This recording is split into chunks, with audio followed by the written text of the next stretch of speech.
On good people, welcome to another edition of the Triple Profit Podcast, the soon to be number one small business podcast in the world. Craig, that's right, I said in the world. And as always, you already know who I am, Champ Real Estate. But as always, I got my two brothers with me. To my immediate left, my brother Marcus Harris. What's going on, Zip? Hey, what's happening? Man, not much, man. Good to see you. Good to see you, brother. And of course, the guru, Tavante, Moneyman Harris. What's going on, baby? What's going on, good people? Man, good to see you. Good to see you as always, man. Good to be seen. You look well rested today too, man. I see it in your eyes. Sleep, man. Yeah. Oh, it's gonna be a fire conversation there. Right. And if you see this new face, as always, on the Triple Profit Podcast, we have nothing but the most glorious guests in the building. Today we have this lovely young lady. She is what she calls the business solutionist. She wears many hats. She does taxes. She helps people to put together business plans so they can build and not only build but scale their business. So they can reach the appropriate goals and heights that they're looking to get to. She is a mother, a wife, and an overall lovely human being, Irene Wilkins. How you doing, Irene? How's everyone? Welcome. Welcome, girl. We love. I see you got the lion's mane out here. Got to tag this conversation. I like it. We appreciate you coming through. It was straight at the beginning of the day. No. I in this Bakersfield heat, I would not be surprised if you frizzed up as soon as you stepped outside. Ain't no joke. But we appreciate you coming by, Irene, and being prepared to not only tell your story but give people insight and hopefully motivate and encourage another Irene that may be out there looking at this podcast and hoping to do what you're doing. So tell us a quick little bit about yourself, Irene, and what you do. Okay, so again, like you said, Irene Wilkins, and I am the business solutionist. So I do all things business. It started out, I was more of a hobbyist, if you will. So, I wanted to be an entrepreneur, but my mindset wasn't where it needed to be. So I, started doing resumes and taxes. So I've written over 600 resumes. I've helped people with jobs. And what I realized was I got into both of those just because there was a need out there. I'm great with words. And so making people look really well on paper made them feel good. They came in lacking confidence, and I believe in affirming people. So immediately I'm like, what do you do well? And just pumping them up. And so what I started to realize was a lot of individuals were in fields that they did not want to be in. So whether they went to school, found out after, 4 to 8 years of school that wasn't their thing, and now they feel stuck. I was like, man, why is it like this? And I knew at a early age that I was not going to be highly degreed. Something inside of me was just like, hey, I don't know. And I think the pivot for me was taking a business class at a community college. I realized that this person teaching it, I didn't even know if they were actually a business owner. So for me, it was like, how can you teach me something that I don't even know if you know how to do well? We can all learn, we can all memorize things, but do you understand business? So I got out of that and started doing my own thing. Taxes was the same reason. I was tired of paying a lot of money for something I didn't understand. So then I got into taxes, started doing taxes for my people, and then realized that I had a knack for it. So fast forward, between the resumes and the taxes, I was like, man, people should venture out. And that everyone knows what that yearning is when you want to be an entrepreneur or a business owner. To me, there is a difference between the two. So I think entrepreneurs have a different type of mindset, and you can be a phenomenal business owner and have aspects of entrepreneurship in your realm. But I do think, a hobbyist is different from a sole proprietor, and they're different from, say, a business owner and an entrepreneur. So I've been trying to work towards explaining those things to individuals, but the primary thing is mindset. So for me, I was spending like 5 hours on resumes. I was charging $25, like just trying to gain clients. And I know so many people relate to that. Like, I just want to build my client base, so I'm going to charge really low fees, when all the while you're setting yourself up essentially for failure, because a lot of people don't value you the way that they should if your fees start low. Now, granted, if you have a plan behind that, that's okay. But if that's just because you're winging it, usually it bites you in the butt later on, as I found out. So I went through a wave for 14 years of taking business serious, going back to work, working less hours, doing part-time, then going back full-fledged into entrepreneurship. And I think life got in the way as well. So depending on, if there was a tragedy that happened in my life or just some change, that's how I managed my business. When times were hard, I just kind of pushed it and went back to the comfortable thing, which I have corporate experience. So I've always worked under CEOs, or I've always been the person to put new plans together in business, in offices and stuff. So that was a comfort for me. I knew I could do it well. I knew I'd get paid pretty good. So I was okay with that. But deep down, it was always like, man, I can't just take time off to go to my daughter's awards. And I have 4 daughters, and they're all extremely intelligent. So all of them straight A, 2 of them are just in their beginning stages of school, but my oldest 2 were always getting awards, and I couldn't make all of those. I couldn't make all the school trips, and I was mad. I was like, I don't want to be this parent, and it's relatable to a lot of us out there who have children. We have to create an income, but I wanted to do it my way. So let's just fast forward to how I'm in front of you guys today. I went full time. I was like, I'm done. I'm going full time in this entrepreneurship journey. I'm ready for it. And I ended up partnering up. Things didn't pan out as we wanted them to. So we went separate ways. Both of us created amazing businesses. But outside of that, I felt like I failed. So I went back to work. I worked for a small business. This individual was in retirement. And so I got to see a fully functioning small business, family-owned business. And I was like, man, I got to learn from them. So I was learning about, retirement and things like that. I ended up getting life licensed. So technically right now I'm life licensed. I don't push that, but I want those business owners to have the option. Like, I want to be very clear with this.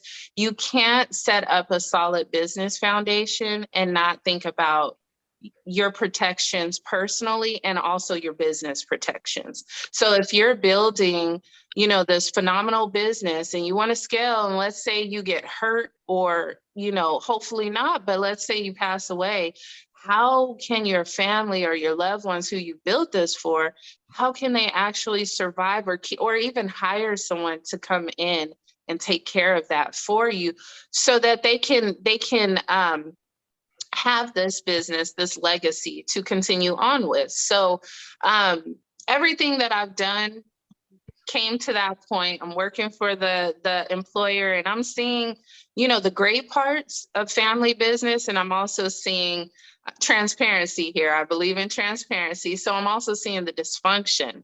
So this family-owned business, there's a son, a father, and the wife. And so, they are very successful, but then there's also this personal side.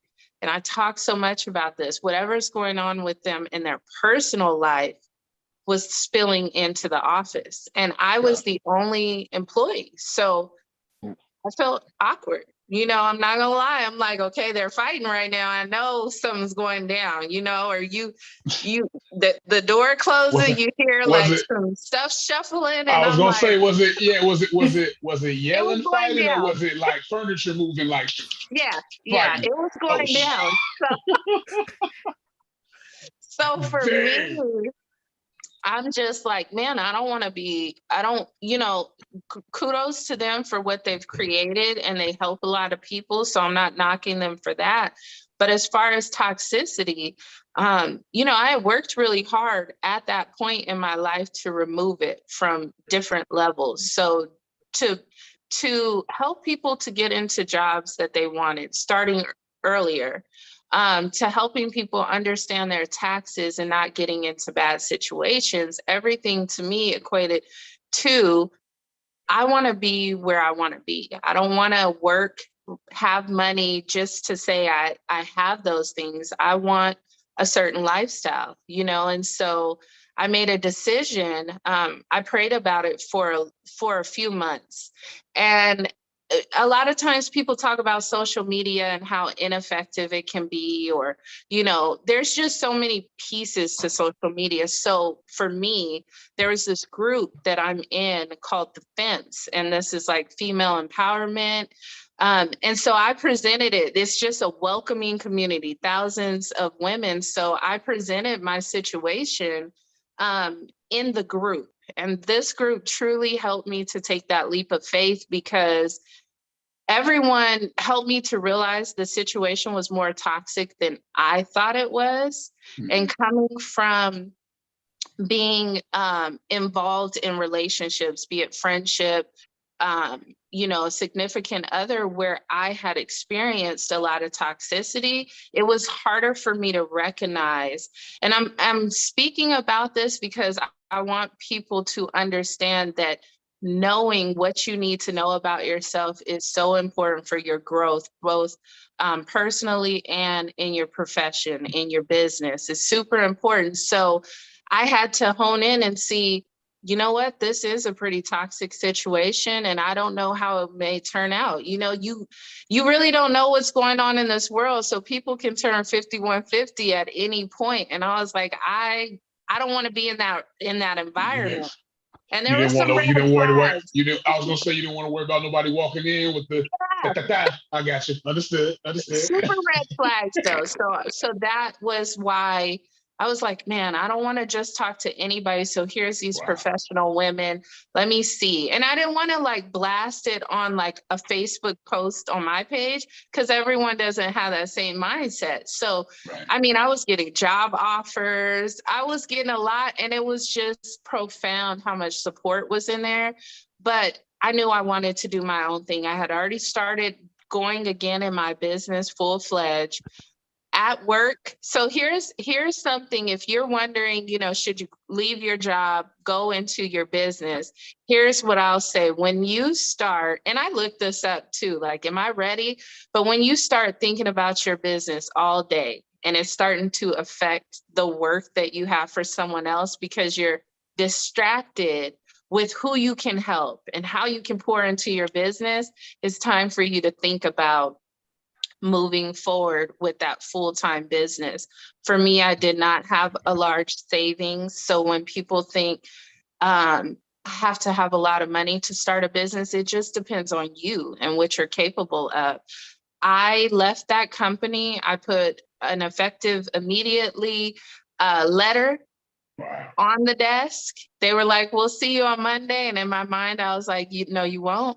But it was so scary for me because I was like, oh, I know you can read my face. I'm very like expressive. So even when I'm feeling something, you can see it on my face. And I was like, yeah, I was like, man. And they kept saying that whole week, they're like, don't leave, don't leave. And I was like, why are they saying this? Like they know, they feel it. I got a couple questions for you too, because Yeah. we talk to people who take that leap of faith, right? How long did you actually plan, and did they pay you when you left?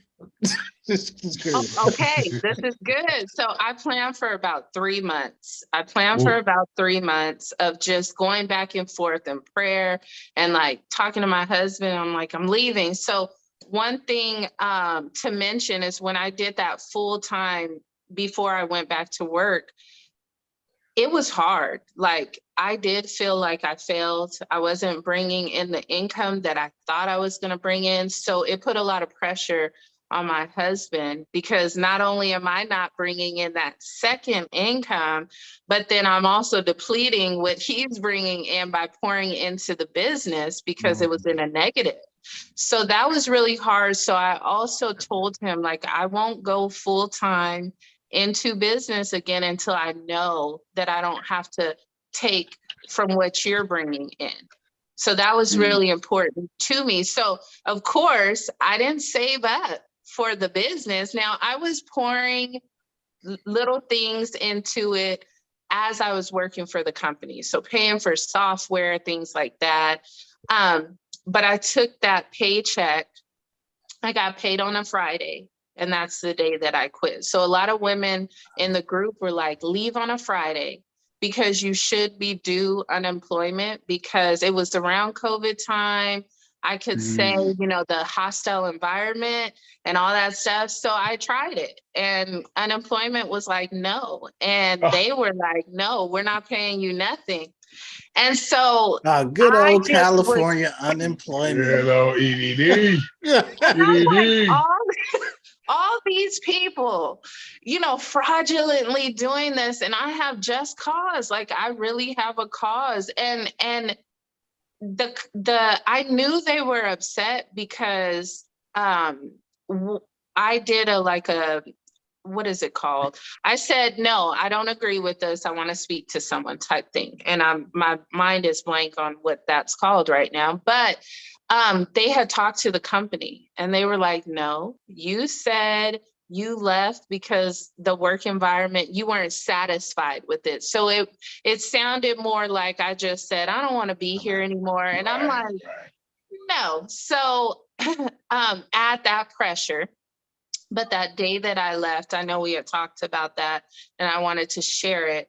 The day that I left, I was like heart pumping. What are you going to do, Irene? Went to sit in the car and I like sat in the car. So I just parked a little bit away, but I didn't want to go home yet. And so I was in tears. Like, I just don't know, but I have a feeling this is going to work. And you guys, like, my faith is so real and so strong and active. So I don't just have the faith, but I actually live by it. And so I was praying right then. And within 30 minutes, I sat in that car for about an hour. Within 30 minutes, I got 3 responses for work. So I got, I think, an email, a text, and someone hit me up on Facebook. And they were for all different services. It was a tax season. Somebody needed a resume, and there's like some notary work, a nice amount of notary work. And I was like, oh my, so now I'm crying because I'm like, oh, you answer my prayers. Like now I'm good. So came out the box just hot, you know, it was just fire. Business was going great. And it was good for about 10 months. And then for 2 months, it was very, very slow. Like that feeling that I had before where I was like, dang, do I need to go back to work? You know, because it was so little coming in that I couldn't even cover all the bills. So now I'm feeling failed, you know, and that, that imposter syndrome. So if people aren't familiar with the term imposter syndrome. It's like real. It's a real thing where you've got the skills, what you can bring to the table, but there's like this voice of doubt in the back of your head that's just telling you like, who do you think you are that you can create something out of nothing? Who do you think you are that you could take a 2-week paycheck and form a business? Like, no, you can't. So that was happening. And I was, the weight that I have as an entrepreneur on my shoulders is that I am, like a first generation entrepreneur. So my mother is extremely talented. I get the innovation, creativity side completely from her. Like she can she can build a bathroom by herself. Like she's done it before. She's a seamstress. She's all these things. I think within her generation, it wasn't okay to just do those things, right? So it was like already the systematic stuff going on. So for a woman in the 60s, to develop things, it was like, no, you can't. So there's this weight of being a Black woman, being boxed. And I know we've talked about that before. So for anyone out there who feels like people are just constantly putting them in a box, I've always been like that. Since I was a kid, people want to put me in a box because I got wild hair. Like, what are you? And I'm like, I'm human. Yeah. And they're like, no, but you gotta be something. And I'm like, no, I don't have to be. So I've always felt that way and tried to defy odds. So with this weight on me as first generation entrepreneur, it's, wanting to be in a position where I could take care of my mom at her age and her not to worry about anything. It's having 4 daughters with 4 different personalities and letting them know that it's okay for you to be outside of somebody's box. It's having a husband that I want, he's like, you're not retiring me, but my goals is always like, hey, I want you to be able to do what you want to. So when this business takes off, now you don't have to have that 9 to 5 because you think it's a necessity. Now you can do your thing. You know what I mean? So Irene, I want you to touch on that a little bit because don't skip past that too fast. Yeah. Okay. You started your own business. You have a family. You have the kids. You're dropping a lot of jewels. Yeah. Was the buy-in? I've been there. I've got 3 girls myself. Was the buy-in immediately, or are you still working that process right now? So the buy-in as far as my spouse? And the kids? Oh, no, it was not immediate. Love you, babe. Right. But it was not, it wasn't immediate. It was, we already have, we haven't been taught so much, right? So we maybe have heard it like the way to teach something that you don't want certain races to know is to put it in a book. I've heard that saying before. And so thankfully my whole family were avid readers, but for my husband, like the transition, because I think, not a man, but we've talked what the weight of being the provider is, right? So for him, it was like, wait a minute, you already went full-fledged into a business that didn't work. Now you're doing it again. And he showed his support in so many ways. Been to every event that I had, every speaking engagement. So that's his support, but it's still like, I believe in you, babe, but can this happen? Because neither one of us has truly seen that. So no. And sometimes I think now, let's just be clear. I think now he knows, like, you got it. Like, and I mean that in as humble of a way as possible, but my brain is different. And a person who's an entrepreneur knows that they think different than a lot of people. So for me, I describe helping people build businesses the same way a musician or a singer would say when they hear music or when they sing, they see color. It's like this bright, and that's how I see business. Somebody can come to me with one piece of an idea, and I can map out what they could do in their business in minutes, and I know that's a gift. So it was like, I have to prove this, not just to him, not just to my girls, not just to anyone. I had to prove it to myself. And so here we are, a year and a half later from embarking on this journey. My big moments is that I brought my 19-year-old daughter into the business with me. Nice. My 22-year-old sister, that's my team. They both one had a job for 6 months. My daughter had no job, and I've been able to teach them how to function in this business. We've reached 5 figures on a monthly basis. So I'm super excited about that. Nice.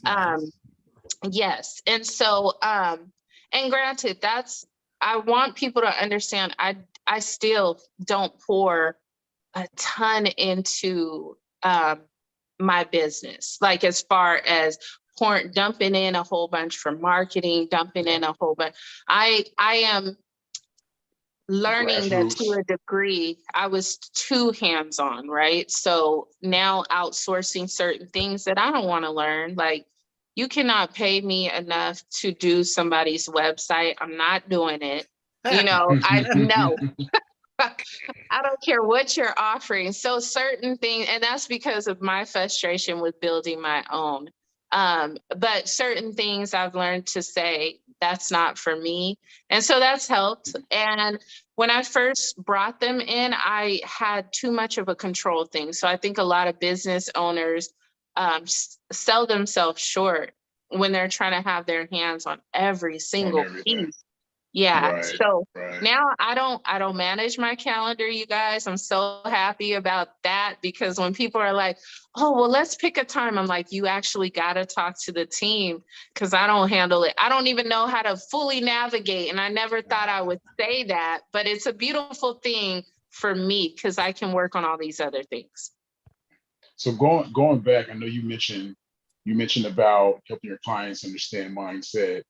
And it sounds like you had a few different instances where, you were 1 foot in, 1 foot out, trying to double between, where you were kind of shifting your mindset. And I see where you had your aha moment, but what did you start doing to kind of adjust your mindset? Were you reading certain things? Were you listening to certain things? And then second question, are you giving that same information to your daughters? Because now that you were the first generation, it sounds like they see that as possible. How are they reacting to, you building your own business brand now too? Yeah, absolutely. So I was educating myself, and that's what turned me into a coach.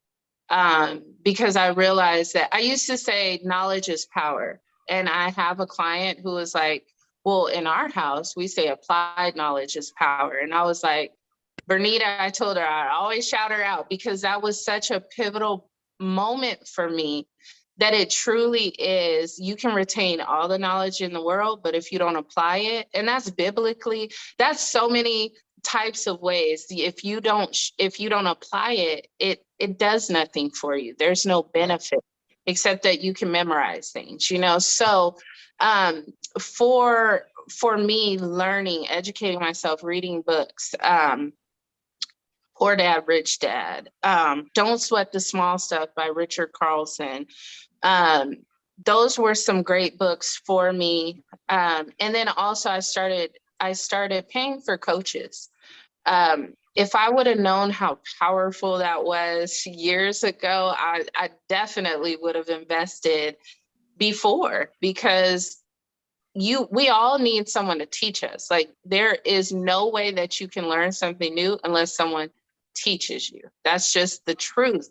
So if more people understood, you don't have to make all these mistakes. Like, there's someone out there who has made it and has either written about it or who's willing to teach you their formula or their secret sauce. why not invest in that? There's a ton you can invest in. And most people who start a business invest in the fun stuff. Because when I started 3 years ago, before, I invest in the office looking pretty. I invested in all this, the aesthetics, so I could take good pictures, and not realizing, man, I should have invested more in software. I should have just poured into different areas. I should have hired someone to help with certain things, and I didn't know those things. So now I do share that knowledge. I share it faithfully. I go live every week. I'm always offering free stuff, because the more you give to people, it's a win-win. So it's a win because you are adding value to someone else who may be on the fence or is trying, but they're lost somewhere. But then also it's great for your marketing. You know what I mean? Because when you add value, value adds trust. Trust essentially can bring in more clients. So it's a win-win. You give, you receive. It's best. Nice, nice. And so Oh, I'm sorry. Go ahead. go ahead, Devontae, you're up, man. So I'm just enamored with your story. I've been just like zoned in, and because your story is awesome. I'm like, the dynamics of every piece that you talked about has been really, really intriguing to me. Do you ever go back and just look at how the pieces just fit together? You want to tell us about that? Like those pieces, you just like, maybe there's some doubt, but you like pieces where you know, like, oh, this was a sign right here, this is a sign right here, this is a sign right here. Yeah, I definitely do. I don't live in a lot of like shoulda, coulda, woulda, right? So for me, that's just never been my thing. And when I have felt like that, it put me in a damper, and I was like, I don't like feeling like this, you know? So I would say a lot of times where I did see like, oh, there was so many opportunities that I've had, you guys, from business opportunities, you know, in LA, different areas that I just didn't see it at the time. Or I was so doubtful that I was like, nah, they don't really want to work with me, you know, so those things. And then also your environment is everything. So in the times that I did feel like that, I was around people that could have poured into me and could have been like, girl, you got this, or, you know, but when your environment isn't as healthy as it should be, though some people don't know how to pour into you because they don't know how to pour into themselves. And that is a huge reason. My transparency, again, my need at that point to people please was so high that if someone was like, no, I need you over here, I wouldn't pour into what I was doing because I want to help them. And that has been a lifelong, from the age of 5. I remember the first time I can remember where that was a thing for me, people pleasing, was at 5. You know, in school, somebody wanting a pencil that I had. And so when you said you think back, as small as that thing sounds, it was like I got like a high from, in its own way, right? From making someone happy at the cost of my happiness. Woo, that was big for me because that was a clarity just in this live that I've never fully spoken. So that was a cost for me.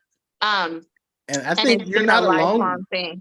You're not alone with that either, because especially when you're starting a business, you want to be attentive to your clients. You want to put your best foot forward. And if you're a natural people pleaser, then it's going to be amplified so much more. But when you're operating a business, you have to have certain things in place. You have to have certain rules that you have to follow, because it's important to be able to handle clients and for your own sanity too. Yeah. So, you know, for me, you know, luckily I don't have too many of those instances that happens, because I learned early on when I was actually working that I can't do everything and I can't please everything. So coming into this business, I've always had that mentality, but you know, when you hit that wall, and I'm sure the guys have the same thing, because this kills a lot of people from continuing in their business. How do you actually get through it? And is it your support system? Is it your faith? How do you get through that to just continue? It's all of it. So my faith has me always trying to be a better person. There's some people, and I can't speak for everybody, but there are people out there that say those things but don't practice them. I never want to be seen as hypocritical. So even if someone points out like an area I need to improve, I put that in my head, like, okay, you probably need to work on this, right? So as far as the rest of that goes, like for me, I had to read more. I had to look at other people's situations. I had to hit a rock bottom in many areas and stop living in this naive realm, because mine was like, everybody's kind. I know that's crazy, but like literally, and I know people relate to this. That's why I'm saying it. Some people won't speak it, but I'm like, everybody, like you can't be intentionally mean or rude. Like something has to be going on with you. So it can't just be because that's who you are, right? And to a degree, most people are like that, but there are some people out here who are malicious. And so last year, I fired clients, and I'm a firm believer that with love, you should be able to fire clients. And when I say that, I don't mean go off on somebody and be like, I'm not working with you anymore. I've been doing it wrong. I'm waiting to pop off. You got to do it in such a way that the person doesn't feel it's not you, it's me. It's not you, it's me. No, I'm not gonna lie. I will let them know that it's us. Okay, me because I put up with this, and you because you got some stuff you got to get together before we can work together. And so I've sat down with clients who are coaching, and I'm like, is this, with love? Like I always say that because people are already like, what you got to say? Like what's happening right now? So I'm like, with love, you're doing an amazing job. I always start with the plus. And then I'm like, do you really want this? Like, or if it's a project, I'll finish the project. And then moving forward, I'll be too busy to work, especially if it's a person who's going to give you a hard time. You have to use that discernment to be like, why deal with this, or why say something when I know no matter what, they're going to go off. It's not worth your peace.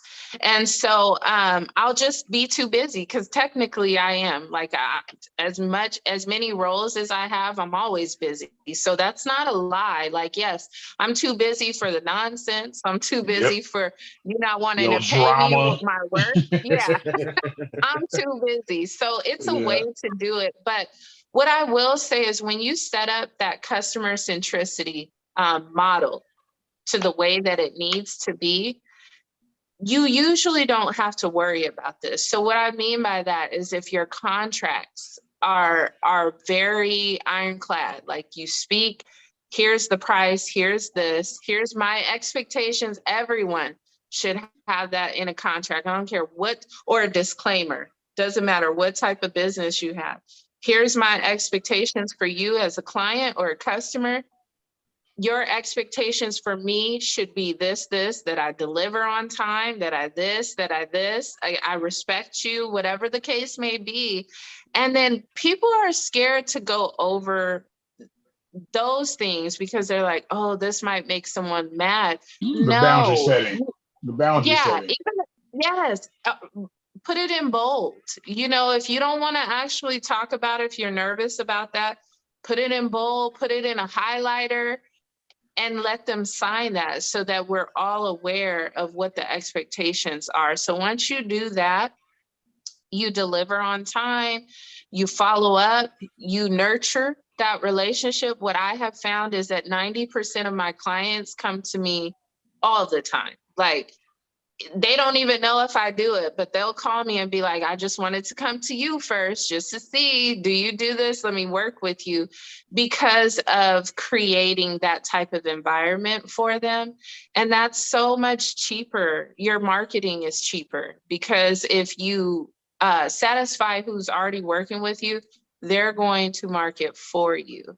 The cost of marketing for a new person is what, double, triple? So you think about that, you think about the fact that a person who's already spent with you is 50 times more likely to spend with you again when you have something new come out. It's a win-win for you if you nurture those individuals. Gosh. Now, Earl, go ahead, Javante, go ahead. I was gonna say, so I know you talked about your mind being different. I know personally, because I thought about a lot of things differently. We talk on this show about a lot of stuff I think differently. I feel like a goat and a bunch of hens sometimes. But like, I want to hear about your experience, maybe in the beginning stages, realizing your mind was different. How did you feel about that? How did you adjust to that? And then it sounded like you came to a point where you realized that was your superpower. How did you come to that point too?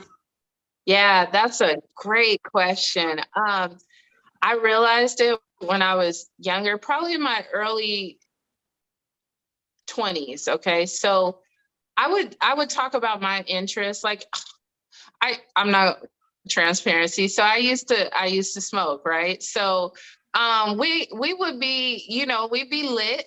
And I would be like, man, I wonder how many galaxies, but so mind you, this was my mindset anyway, but I would speak it more to people, right? So I would just think about the galaxies, and like, I would search up things, different organisms in the ocean that glow in the dark, or that, are iridescent, or this or that. And I just be into knowledge, like, what can I learn?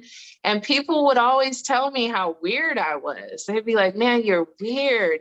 And I would be like, am I really? You guys don't think like this? Right. And so at first it came off as like something was wrong with me. So one of the things that actually was a huge attraction with my husband was I'm into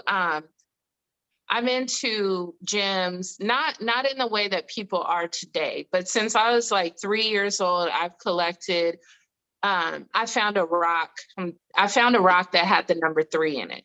And so I fell in love with like the potential of rocks, gems, minerals, things like that since I was a kid. So I periodically would tell people that I thought I was close to. And they would always be like, man, you're weird. Like, who does that? Who collects these things? And da. And so when I told him, it was more of like, all right, I'm going to tell him I like him. And he was like, oh, so where can we go visit to go like dig for some gems? And I was like, what? Like, who is this? So I was like, wait a minute, what'd you say? He's like, no, let's look it up right now. And look up for cameras and looking for somebody. Right.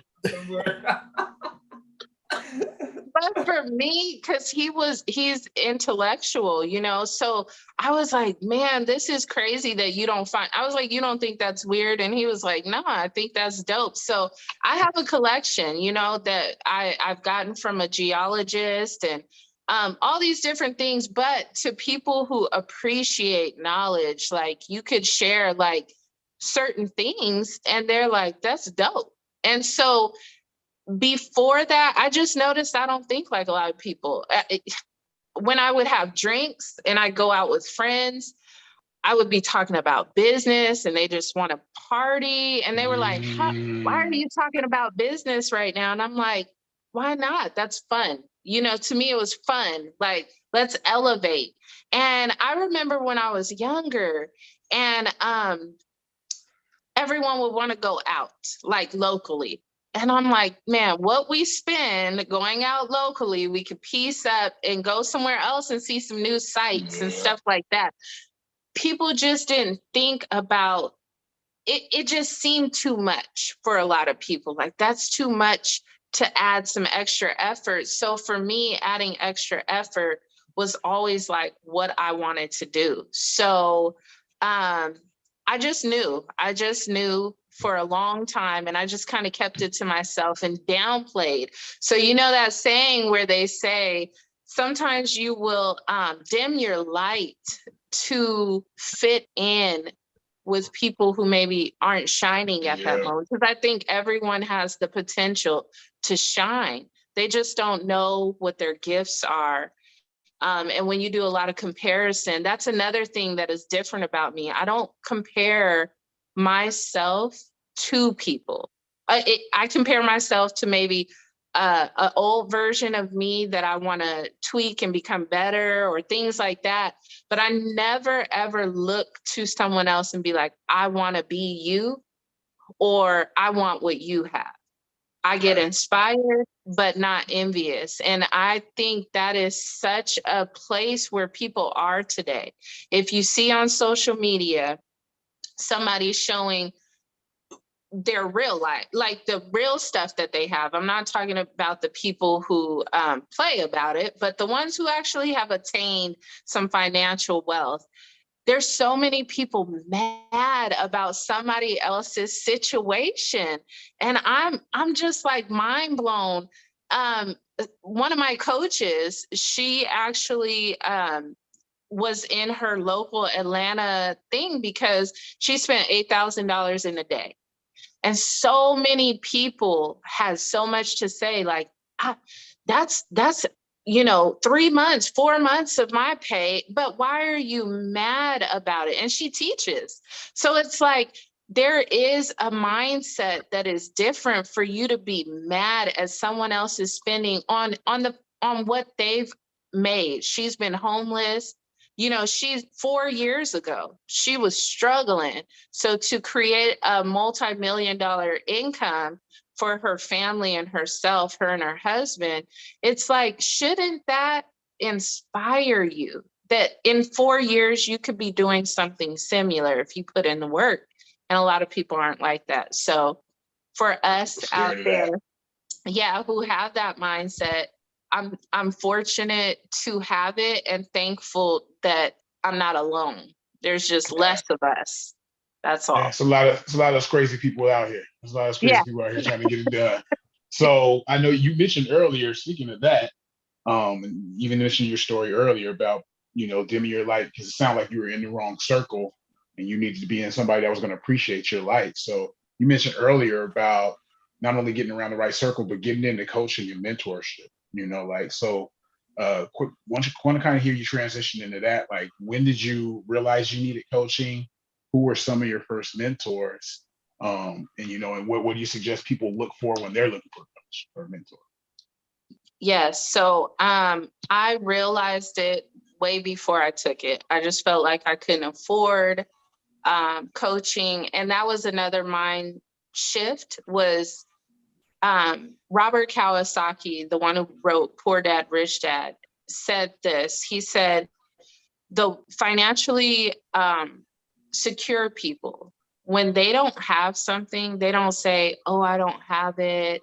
I can't do anything about it. What they do is say, how am I going to get this? And so that changed it unlocked another level in my mind, because it was like, no, I can attain certain things. I just got to figure it out. I just got to, put a plan together and make it happen. So coaching for me, I've always actually asked for mentors. When I talk to someone who is intelligent, who's doing something, who has a purpose, who shows any sign of that, I'm like, can we, let's talk. I want to keep nurturing these conversations because they're so important. Because when you don't have that regularly, it's like you don't have water. It's like, oh, someone with substance, I could talk to you. Like, don't go nowhere. You got to stay over here. Stay right here locked in. Right. So, so I always knew that, but books were my mentors first, you know, the people who wrote books, because it could be free. It could be $14, you know, for life-changing information. It's so inexpensive. And so I've read hundreds and hundreds of books in my lifetime since I was young.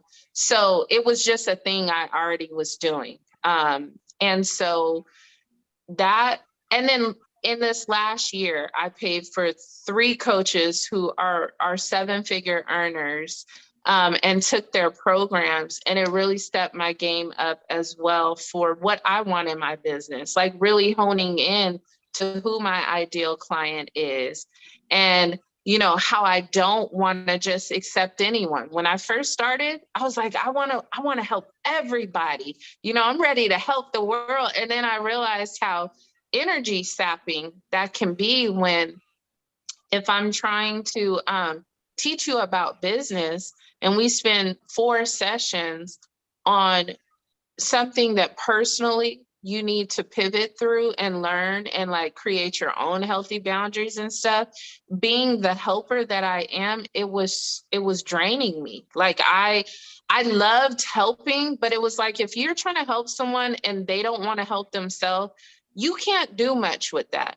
So I had someone share with me when I was working through that, someone said, you need to make a percentage of how much you're willing to help someone and what you won't. So I think what I was doing with most people is they were pouring in 30%. I was pouring in 70. And I was like, this is not working. So I had to shift that from, you have to be, you know, it went to, you have to be at least 60 and I'll help you 40. But I even realized that's too much. Like, so I changed it. So it's 80-20. I could come in 20%, help you knock it out the park, but you have to be ready for that, you know, because I don't just want to take people's money. Like you have to benefit from this, because your success like does something internally to me. You know, it gives me all these good feels. I get chills all over. I'm a chills person. That's how I connect with people. I do it with music. When I start getting chills, that's my thing. So that's just what it has to be now. Gotcha. So that kind of pivoted into that. You mentioned giving that 80%. I know you have some courses that you have coming up, some of your coaching programs. Can you tell people, can you give us a little bit of what you got coming up? Is it still under wraps? Is it top secret? What's the word? I'm slowly releasing it. So yes, I can. So I'm super excited, you guys.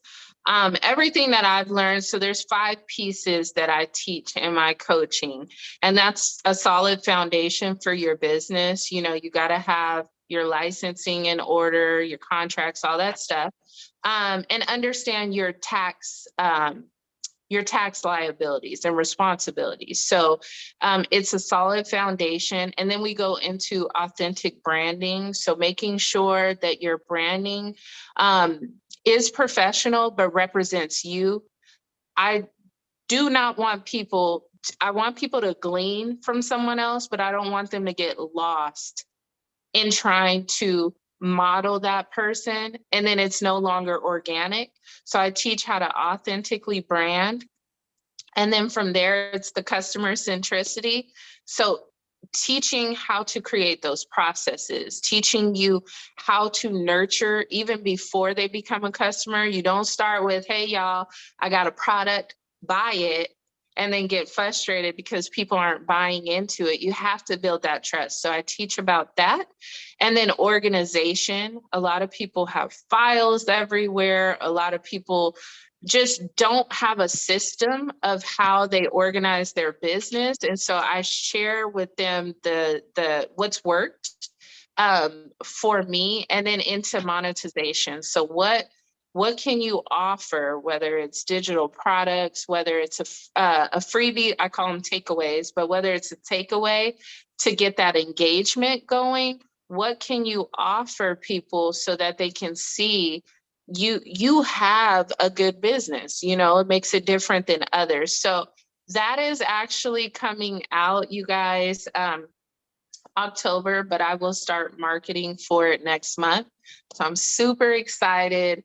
First course, I do have an ebook called Give Your Business Some Credit. So we didn't talk much about that, but helping individuals with business credit is very important because so many people quit their business because they don't have the financing. So teaching you, it's not as hard as people think to develop business credit. Realistically, in 8 months to 10 months, you can walk off of a car lot with a brand new car in your business name. There's so many benefits to business credit cards and stuff. So I wrote an ebook on that. And then I also have another digital product called Mind Your Business. So give your business some credit and mind your business. The Mind Your You Business. good with the wordplay. Yeah, Good with the yeah. I wordplay. told you I got a little something.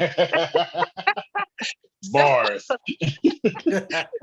So Mind Your Business is really about just what it says, like minding your own business and really pouring into it, not wildly, but strategically. So that workbook helps with mindset shifting from a 9-to-5 mindset and how you operate your business to an entrepreneur mindset. It also helps with self-care, identifying areas of improvement that you need to shift into the person you want to become.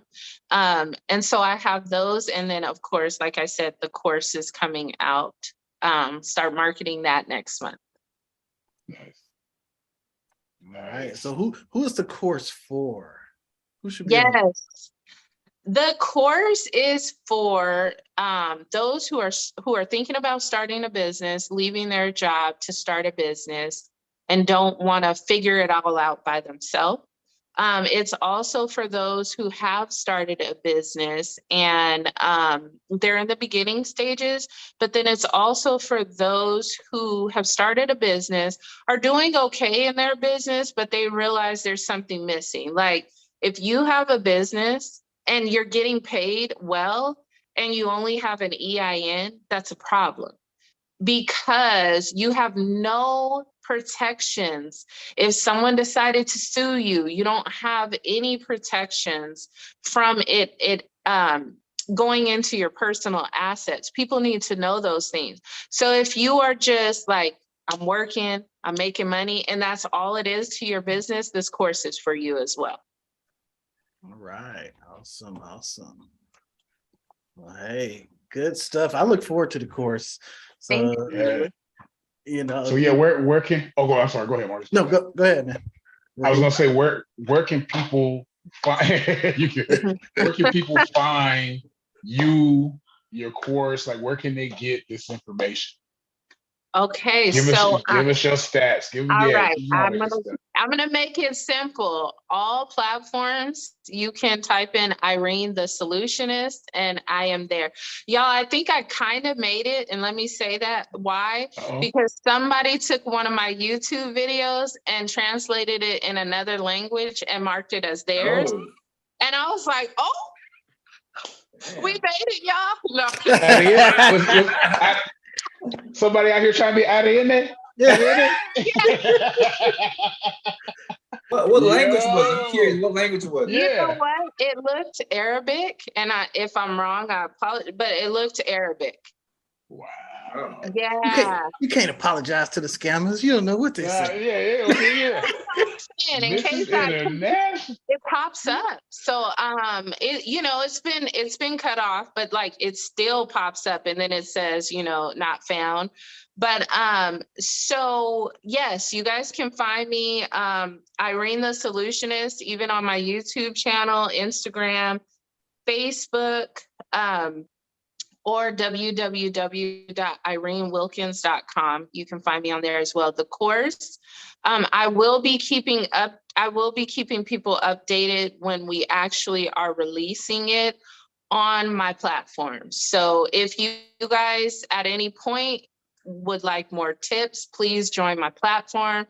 Like I said, I'm always giving tips on business taxes, business credit, and then marketing, all the things that I teach. I give tips on all of those. Awesome. And Irene, definitely she joined the group, the Home Service Business Owners as well, top tier collective. Yes. So all you guys who jumped in the group, who funneled and found the YouTube channel, go ahead, ask your question, get that knowledge, pick her brain. Yeah. And she may or may not charge you a lot. I don't know. It's totally up to her. It's totally up to her. You get a quick chat, okay? You get a quick chat. You can set up a 15-minute quick chat.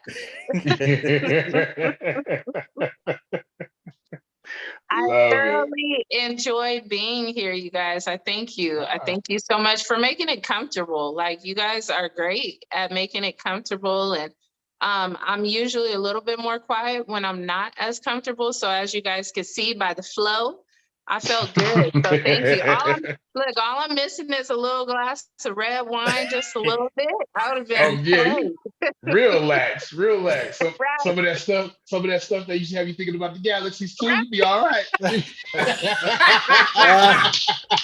JD and Devontae, man. Yes, hey,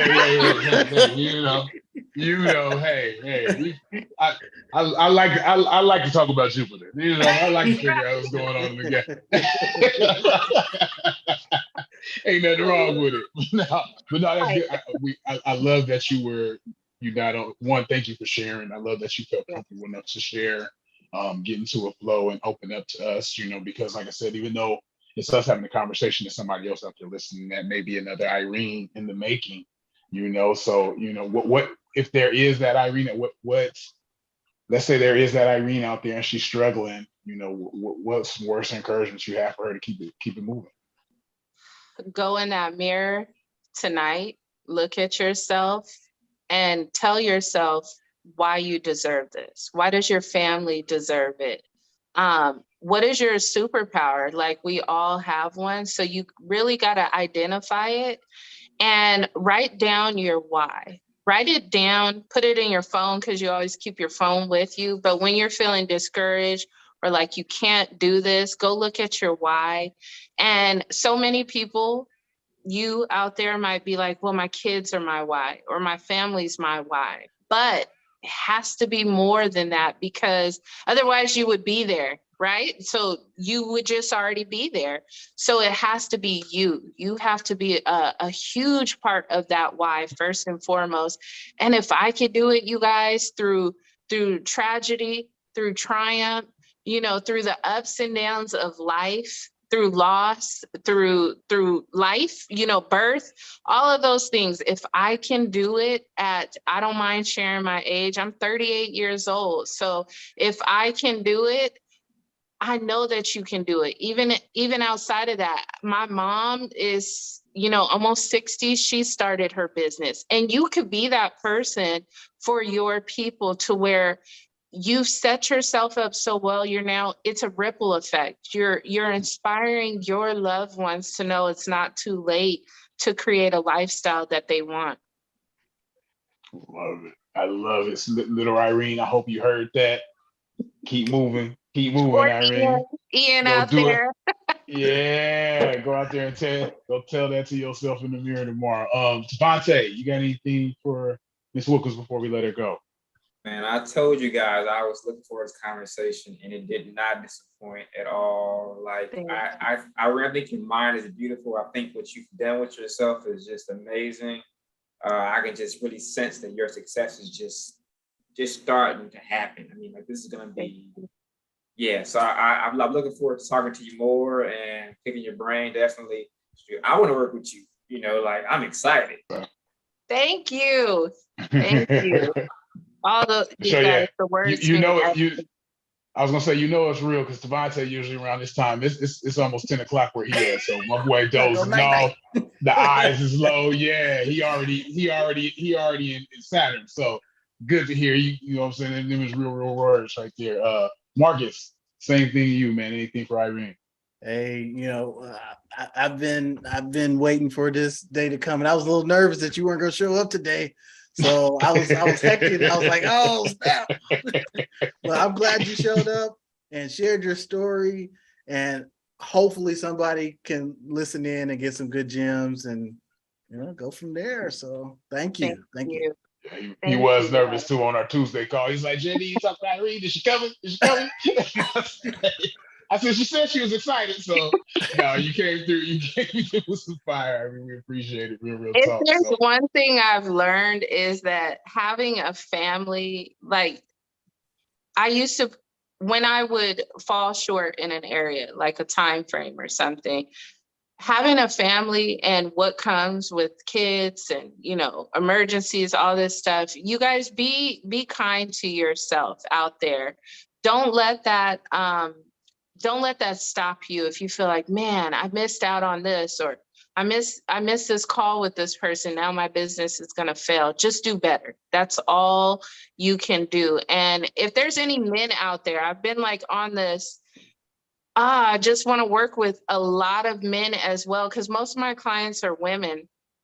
And I think the clients that I do have that are men are phenomenal, and so I want to encourage men out there to reach out to someone like myself who is willing to teach, because you're going to get a lot from it, right? You're going to get a person who carries empathy to maybe what you're going through. And you're not alone. There's a lot of men out there who feel like I got to do this on my own, or maybe they're coming from a background of, a different type of hustle. They're not sure if this could work. Work with more men and women. Don't just limit yourselves to certain people, because you never know. I have a Black coach, a white coach, another Black coach. I'm looking for another male. Well, I was, but then I got in this group with y'all and I was like, man, I don't even need, like, this is just everything. So you guys as well, join the group. You want to learn, join the collective. You guys got to see, because this is about to be something major. You're in the beginning cusp of something major. Don't miss out. Ooh, talk that. Yeah, thank you. That's I ain't gotta say nothing else, man. That's perfect little outro. That's perfect little plug. Shoot, man. No, we once again, Irene, we thank you for coming through. We'll make sure we have all your links and whatnot in the YouTube video so people can find you. But yeah, no, thank you for the kind words. Thank you for the inspiration that you continue to give, and look forward to growing with you even more. But shoot, everybody out there, once again, this has been, if you watch through this, you know this has been a great episode of the Triple Profit Podcast. We appreciate y'all watching. As I always tell y'all, click the dang buttons, click the likes and the subscribes, and get us boosted, man. Get us boosted, get us out there so we can get out here and teaching and reaching more and more people. But as always, Champion Real Estate, Tavante the Guru, Marcus the Money Man. We appreciate you.